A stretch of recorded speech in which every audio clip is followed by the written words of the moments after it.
Afternoon, guys. Russ from Willie's Firewood here. Have what should be a easy project. It's been really warm, but Kevin's power wheelbarrow has a problem. Let me show you what's wrong with it. So right here, there's supposed to be a cable hooked, but as you can see, it's broken. So let's see what we're gonna do.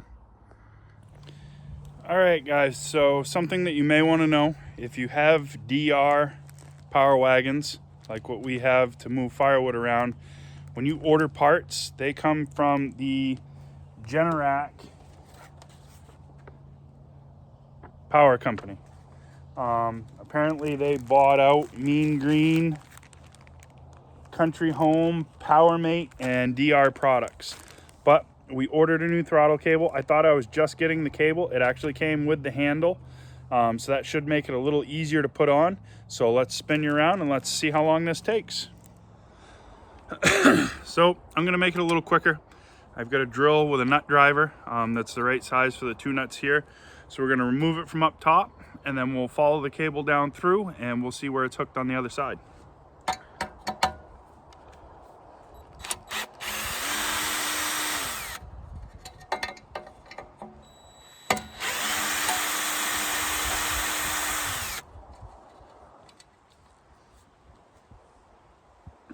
So right off quick, I'm seeing there's a spacer plate that goes underneath into that handle. You're gonna wanna set that aside.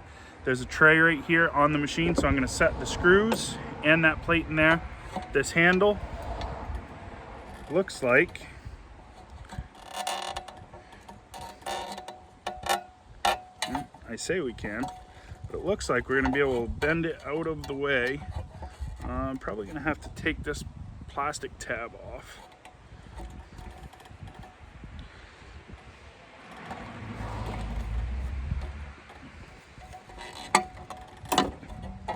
So there, push it down through, comes out. I'm gonna put you down here. It looks like we've got one more screw to take off and that should be it for tools and work. So let's go down underneath and take a look. Okay, so the only other thing that we're going to have to remove is right here. This nut holds on the cable clamp and that basically keeps our throttle linkage lined up where we want it to go. Not sure if the new cable is longer or shorter, so we're just going to take this off.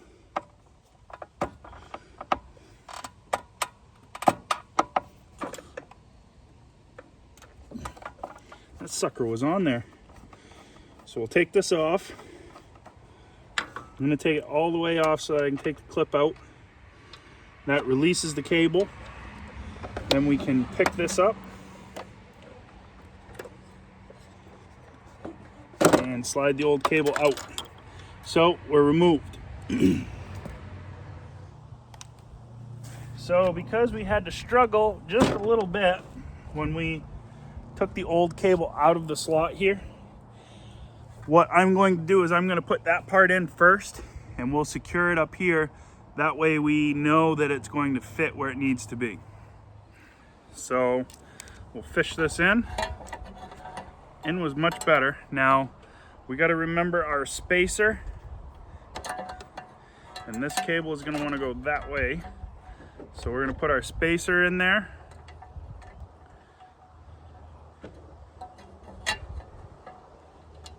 And our two screws.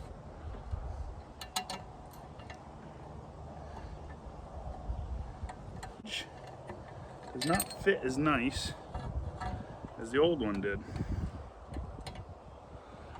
It's definitely the way that it needs to go on there.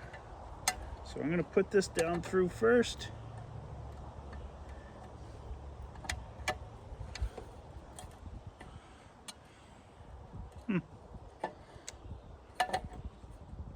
That's interesting. Okay, guys, this here has a bevel. That bevel has to go a certain way to make this fit. So if you pay attention to how you take it off, it goes back on the same way.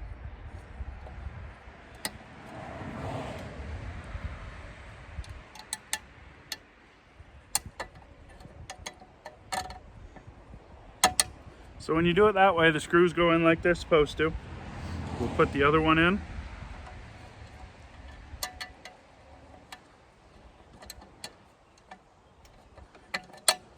Like that. We'll set our throttle cable handle on, and I'm just going to hand tighten these screws just to get them started.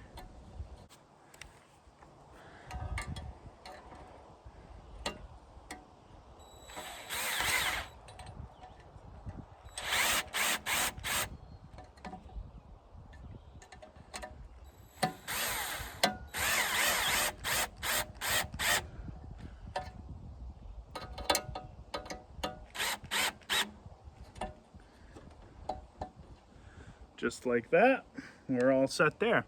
So let's go underneath and we'll hook the bottom on. Okay, so we're under here. We need to hook our throttle cable. There's a, I don't know how well you can see it, but there's a hook on the end right there. We're going to put that into the throttle linkage here, and that will hold it so that the throttle can go back and forth the way that it's supposed to. So let's get that put in there right now.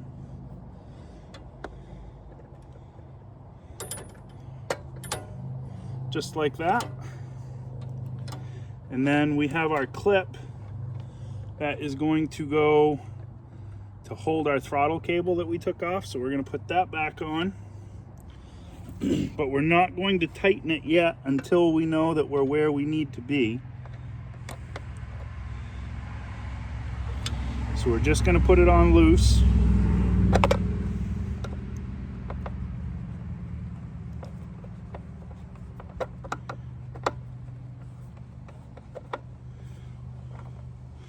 Like that.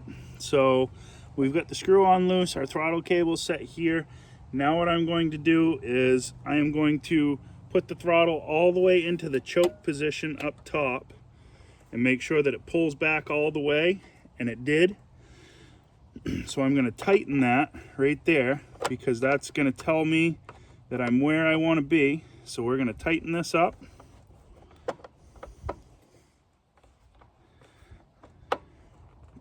Just like that, and we should be good. So let's get up top and we'll see if we can start this.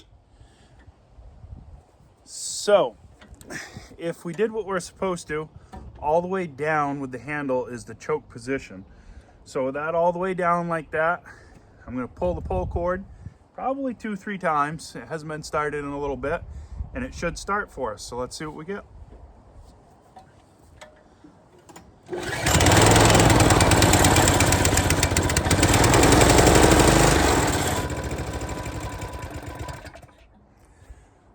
That was way too easy. So I think we did all right. I don't do a lot of the repair videos just because I don't know if you guys actually want to see me working on stuff. A lot of this stuff I find to be fairly common sense stuff and doesn't take a whole lot of knowledge on my part because I've done it my whole life. Some of you guys and gals out there may or may not have done this stuff your whole life. You may not know. So if you like this stuff, let me know. Give me a thumbs up, like, comment, subscribe. And if this is something that you guys are interested in, we can work on more stuff. I break plenty, so that's not really a problem. As you can see, I'm sweating because it's hot. The last few days up here in Maine, it's been in the mid-90s to almost 100 degrees with a heat index of 110 plus in our area. It's been brutal. We have not split any wood during that period of time. Most everybody around here is kind of hunkered down. The roadside racks were pretty well dormant until today, but it's right before the weekend, so everybody kind of came out and grabbed some wood for the weekend. But again, guys, if you like this kind of thing, thumbs up, like, comment, subscribe. We'll see you on the next one. I got to get this power wheelbarrow going and get it back to Kevin.